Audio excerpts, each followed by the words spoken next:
Hi, I'm Liza Rogers, and I know you've heard me talking a lot about this whole idea about buying a village.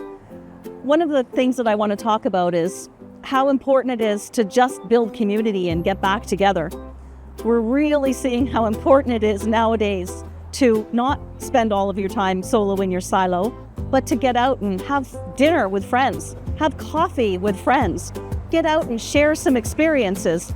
The data shows that just by sharing a meal, you're extending your life. So why not get away from the screen, turn off the Netflix for a while, get out onto the street, meet some people, have some fun, rebuild community, rebuild connection, and have some fun with friends and family and just life in general.